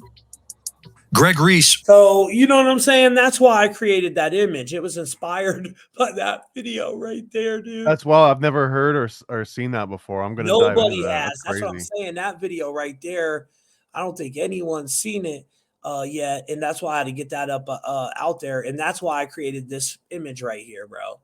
Well, that's going to have to go into the Epstein's Quest game too now. Yeah, we'll have to get that on the Epstein Quest game. So what are your thoughts on that video? Let me hear. I mean, I think that there's something definitely to the deep underground military bases. I think that that's not even a conspiracy. Those are proven. The outlandish aspect of what Phil Schneider was talking about is that there's alien entities under these, but the more I look into this too, I start from an extreme skeptic, almost like, that's silly, like children type stuff. But man, if you overlay a lot of these reports too with, you ever heard of the missing 411? This Yeah, is a dude. guy that he's looked at all these disappearances around national parks. And national parks, if you take the overlay of all these people on the missing 411 and you lay it on top of the underground tunnel system and the national park system, they all kind of line up directly with each other. So there's this implication that these vast underground tunnel networks exist, and that they've got these portals essentially in these various national parks, and that people absolutely go missing constantly in these areas. Now, it might just be people getting lost in the woods, no one ever sees them again. But if you give any credit to this concept of skinwalkers or anything that Phil Schneider said outside of just deep underground military bases, then all of a sudden this missing 411 and the underground cave systems, and I mean, and not to make it sound silly, but like even Bigfoot can kind of fit into this same pool, because some people might call Bigfoot, other people might call them skinwalkers, other people might call them ancient underground tunnel aliens or whatever, but it might just be the same thing that people are describing in different ways. Yeah, it's definitely fascinating to say the least, right? I love looking into it. And one of Bdell's people said, Isaiah, shout out to Isaiah. Can you speak if we are transferring into a new age? What should we do to be prepared? I heard moving up to the Midwest is the best location right now. Brother, I would say no, the Midwest is not the best location. I'm up here in the Midwest, and you know where them twin eclipses are making that X, bro, over the New Madrid fault line? I think there's going to be a major cataclysm up here, and that's where they did all that fracking, Isaiah, right up that New Madrid fault line. And here, let me show you an image of it, brother. Let me pull this up for you real quick. Twin eclipses. I think there's an old military map that leaked that shows America being split up the middle, and then the whole West Coast is gone. 2017, 2024. I mean, we're definitely headed into a new age. You were just talking about Yeah, the movement of Pluto, but also we've moved into almost fully, right, the age of Aquarius now. Isn't that where we're supposed to be? yeah. And who used to talk about that? Well, I mean, a Crowley. lot of people. I always go to KRS-One. KRS-One always used to talk about that. And Crowley. Yeah. Crowley talked about the age of Aquarius a lot, right? So, And Aquarius is supposed to be the transition into like more cerebral, spiritual range. Although that might explain why there's so much pushback now. Like that, why we got these chaff Faraday cages in the sky. Like that, maybe it's because it's a fight back against allowing what the natural progression would normally entail. that's a good theory. I think you might be onto something there, actually. And so, see these twin eclipses? They make an X right over this New Madrid fault line, and that's where it's supposed to split up the middle, right? Like in this area, and that's where they did all that fracking too. And you look up, what is it? Hold on a second. U.S. Naval Map. This came out like before YouTube blew up. Hold on, let me see if I can find the proper one. I was talking to Bdell about it. Yeah. Right around here. I think that's the one that shows a split. Damn, that is so little. Who could see that? Oh, here we go. That's the one that leaked back in the day. Because I watched this, guys, on a freaking VHS tape. That dude was talking about cataclysms and pole shift and connected to Nibiru, right? Now I'm starting to think my personal view on Nibiru, I think it's a dimension that they're opening up these interdimensional stargates, these portals through technology like CERN, right? And that's where some of these other entities are from, this other reality through the multiverse. But regardless what it is, if it's a dimension, if it's a planet, something's going on right now. Some people think it's from inner earth, from Shangri-La, the dark sun, the black sun, the destroyer. And then there's a whole school of thought that thinks it's just all sun simulators and that they're going to pretend that it's happening while they're using the wrath of God, which shoots these rods down into Earth and can literally mimic like a nuclear explosion without any fallout. So they could project a hologram around it and say apophysit, right? Or a piece of apophysit. But as you see here, it splits that all right up there. And some people think it'll like, to connect the Great Lakes and all that. And then the West Coast is pretty gone. Well, just look up this. This was 7 years before Corona.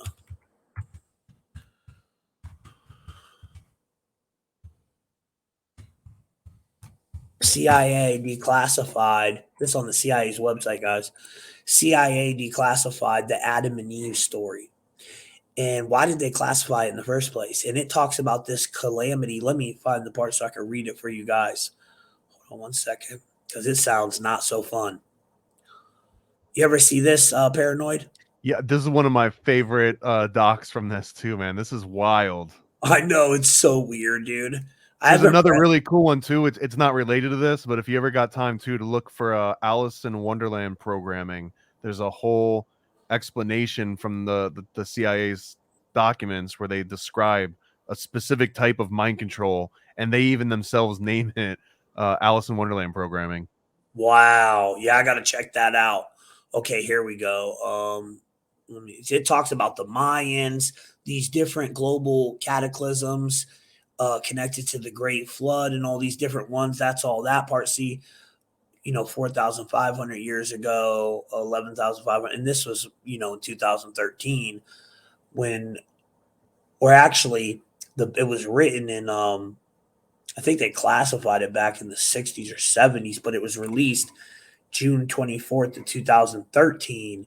How do you get this job at the CIA? Like, I want to join the CIA and just research Genesis and Regenesis and write about like occult research. Me too.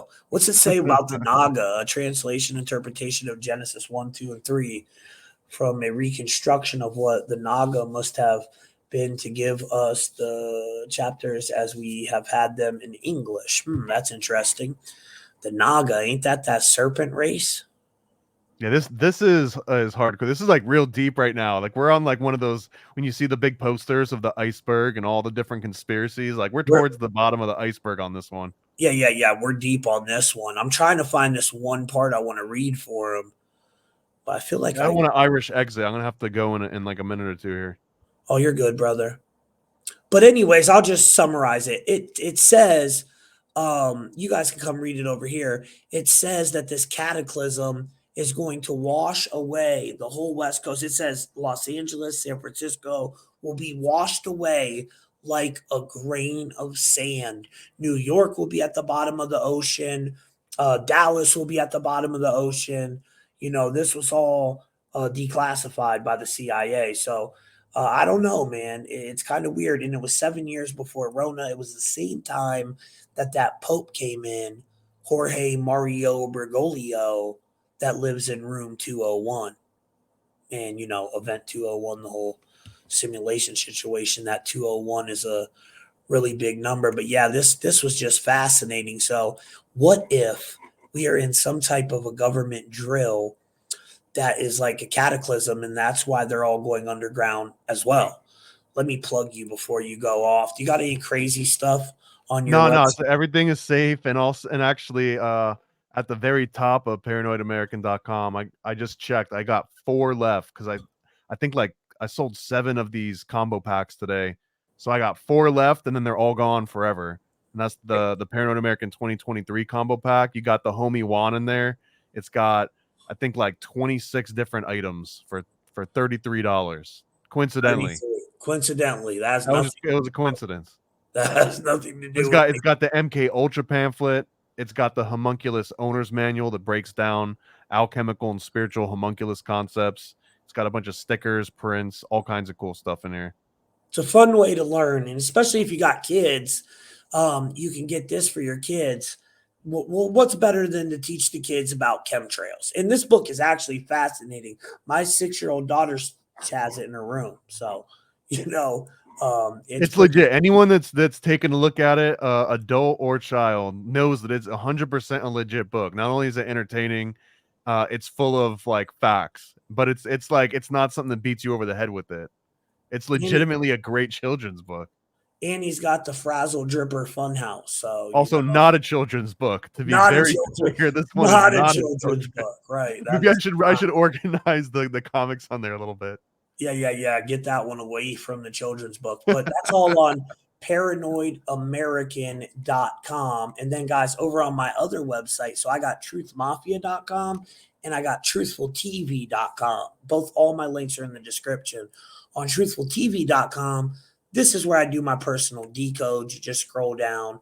There's a video up here that walks you through the whole process, and you can get a reading or a dream interpretation. And you just click on it, set up your date. You don't have to have a PayPal account. You just check out as a guest using PayPal for secure checkout. We also got some new items on our store over here. We got some stuff that blocks all this negative energy we're getting bombarded with, the hats that block the microwaves. We got the Organite pyramids. They put this guy, William Reich, I believe was his name. They put him in prison for developing that technology, these Organite things, right? And then Etsy. Yeah, and they use those for cloud busting too. That was basically like anti-chemtrail devices. Yeah, that's crazy to me. I've read everything about them, and we got the pyramids, we got the necklaces, and that price is not a mistake. That's with shipping included. So you ain't gonna find no one cheaper. $14, $26. You notice most of my stuff is 26 and 17. That's because $8 or 2 plus 6 is 8, 1 plus 7 is 8. The number 8 attracts money. That's a known fact. Shout out to Gary, the numbers guy. He taught us all that back in the day. But they say obsidian is really good to block like witchcraft and black magic attacks. So, yeah, man, it's just really cool. All different kinds of stuff. It's a good way to support the podcast. Check it out. And don't forget to check out our truthmafia.com. Now I'll take some questions and then we'll sign out, And thanks for everyone for watching. I'm gonna have to dip out. I'll stay along next time to answer questions. But thank all right, you, Tom. brother. You have a great night. Hey, peace to everyone in the comments. Keep it drama free, y'all. Yeah, keep it drama free, or you will be blocked. Yeah, that Black Obsidian works really good, man. And a lot of the native tribes used it. Well, not really the Native Americans, but the Mayans, the Aztecs. Now, mostly they were using it to sacrifice people, but they even would make jewelry out of the obsidian. And it has a bunch of spiritual properties where it's really good for blocking negative energy. So, yeah, it's awesome, man. Turquoise. I've been finding out from doing these personal decodes, guys, that everybody's, because I always thought my birthstone's stupid. I'm like, man, why couldn't I have a cool birthstone? But mine's garnet. But all of our birthstones, garnet, emerald, it doesn't matter really what it is. They all hold different metaphysical properties to them and healing properties. Some activate the heart chakra, some activate the root chakra, some activate, your throat chakra, just different properties. And everything was given to us organically, but just it's been manipulated, and now they hit us with big pharma and they just want to medicate us, So it's kind of crazy. Just like they're creating this artificial reality, a matrix within a matrix with these sun simulators, the chemtrails. It seems like they want to turn everything artificial. With them chemtrails too, we didn't get into this, but one thing I'm going to tell you all to research tonight for your homework. You've heard of black goo, right, guys? Everybody in here has heard of black goo. It's called programmable matter. And that's what they put to use. It's in graphene oxide, but it's also used to create this third strand of DNA. Well, they got this other stuff called gray goo that has a patent number. And the gray goo is being sprayed from the chemtrails, and everything it comes in contact with organically, it converts. and flips it and makes it artificial. Research gray goo. And then when you look into what the AI is really doing, how this AI went through different dimensions of the multiverse, eating up organic life, and it's eating up organic life so it can power this phantom matrix. That is what the elites are trying to get us all to merge with and download our consciousness to this phantom matrix. So when we die here in the physical, instead of going back into the life, death, rebirth cycle, and then eventually when you're done here and you achieve all your goals, you'll ascend to the higher realms, right? What we've come to know as heaven. Heaven comes from the word head, heal comes from the word hell comes from heal. So it's a higher state of consciousness, but it's also a place where you exist in your astral body, your light form. But they want to trap us from being able to escape this reality at all.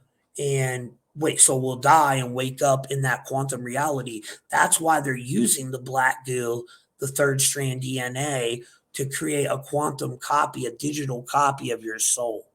And then it goes with the RF spectrum, the 5G network, the smart grid, the smart cities, the smart cars, the smart coffee filters. Everything's smart now.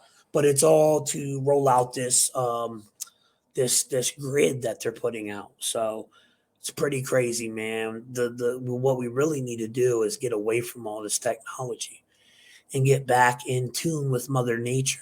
But then how do you do that? You can't go out and sun gaze no more, because who even knows if we're gazing at the real sun? Might be getting blasted with something artificial. I mean, I don't know.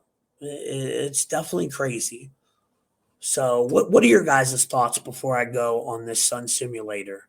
Have any of you guys in the comments heard about it? And if so, um, do you think that's what maybe their Nibiru is, or do you think Nibiru is a real planet? I would love to hear y'all's opinion on that.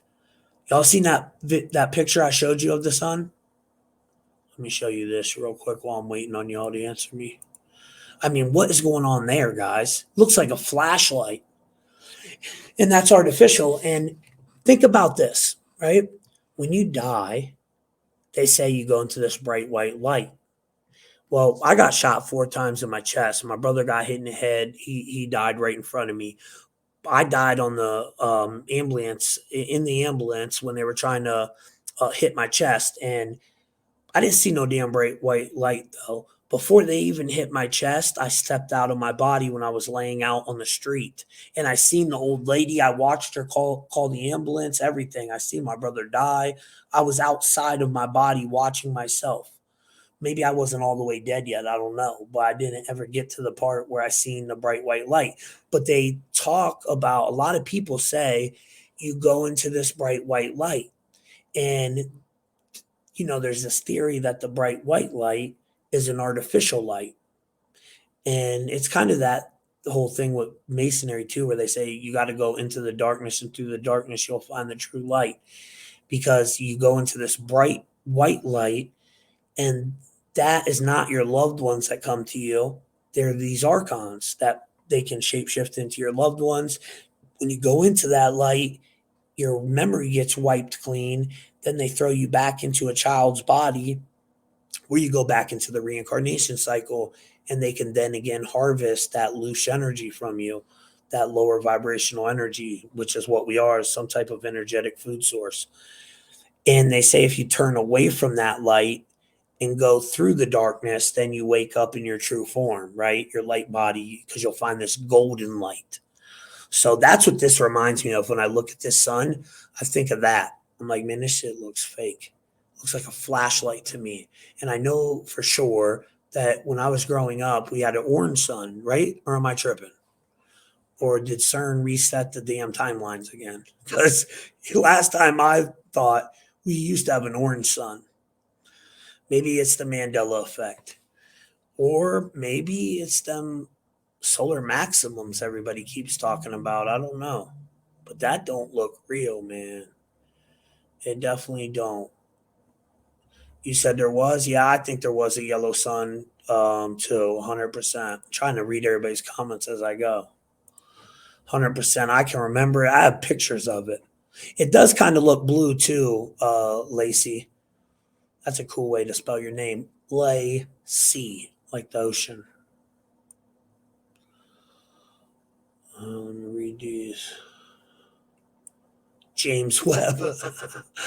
Hey, why did they name that after a real guy, James Webb? They're always coming up with this James Webb this and James Webb that, and then they release these James Webb images. I swear to God, the one looked like a girl's private area, and the other one looked like a gentleman's. Did y'all see that one go viral? Man, it's sometimes I really feel like they're trolling us with that. It's like, let's see who's dumb enough to believe this. What was that called? That one that went viral that looked like the I forget what it was called, but it was crazy looking.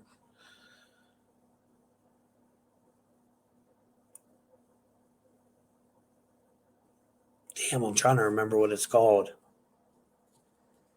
Let me look it up. Hold on a second. Let me see. James Webb.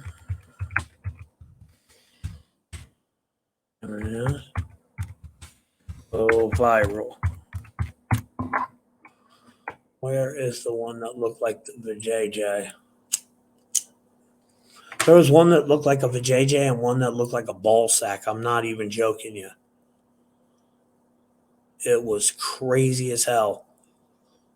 I'll find it on my Instagram later and share it for you guys so you can see it. Well, I don't see it on here, but we should check this before we go. Oh, they just released some new James Webb stuff 3 hours ago, and it looks like total. It looks honestly like something AI created. That's what it reminds me of here. I'll show you guys. This is their newest James Webb edition. 1 second. Yeah. Hey, Rachel, wasn't it you that showed that thing, that nebula that looked like a vajayjay and one looked like a scrotum? Wasn't that you that shared that? Yo, it's I swear it's like they're trolling us, man. And then I was thinking about this, guys. Tell me what you think about this theory. So movies suck now, right? For like the last 3 years. And what if, because of this cataclysm, they're already going underground and that now all the movies are getting created by AI? Because now we're starting to find out what AI can really do. And, if they give us, you guys see what I create with AI. So imagine what they can create with AI. I could take any YouTuber on the internet, take a 30-second image of him, and then I could take it in, run it through AI, and have a full hour podcast of that YouTuber with his voice podcasting on any subject I want him to talk about. And you wouldn't know. You would not know. So that's crazy that they can do that. It's going to get really crazy here in the future. We're not going to know what's real, guys. And I kind of think that's what they want, right? Here's their new James Webb stunning images. Looks like some BS to me, though. Even if space is real, I still think they lie about this stuff. There might be something on the other side of that firmament. They say there's water up there, but I don't know, I don't know, man. I've never been up there. So let's see what type of lies they've told us today. North Korean official killed by a protester in China. Oh, wow. Oh, where's the trending news at? Oh, here, let's do this.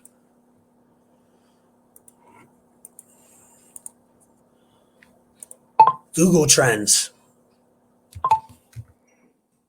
See what's trending right now, guys, before we go. I'm going to chop Bdell's interview up and make that a fire-ass 30-minute video with some images. Eminem is a pro. Oh, who cares? Suicide Squad killed. What is this all about? Is this a new movie? Oh. Suicide Squad killed the Justice League. Is that a movie, guys? Oh, if that's a movie, I need to watch that. Let me see. I like that shark dude. Okay, this is. Oh, it's a game. Damn it. I don't play games. Thought it was a movie for a second. No, just a bunch of dumb stuff. Groundhog Day. Groundhog Day is trending now, but who really cares about that? Bunch of football. Yeah, nothing exciting. What are they talking about with Robert De Niro? No, that looks stupid too. Well, there you go, guys. So, man, we still got 1,227 people in this live. I just want to thank you guys for rocking out with us. To all Bdell's people, thank you for coming over and checking us out, man. I really enjoyed you guys. If you're new to my content, go over on my Facebook, Truth Mafia Podcast, and look at the new video I just dropped today. And there's a bunch of really good videos over there that I can't share on YouTube because they're a little too, YouTube is more believe in censorship, way more than Facebook. So I can share some stuff over there that I can't share here. And yeah, thank you guys all that came over from Bdell. He's a really good dude. And to my people, go over and subscribe to Bdell. All right, go check him out, guys. I love y'all. Hit that like button. I'm out of here.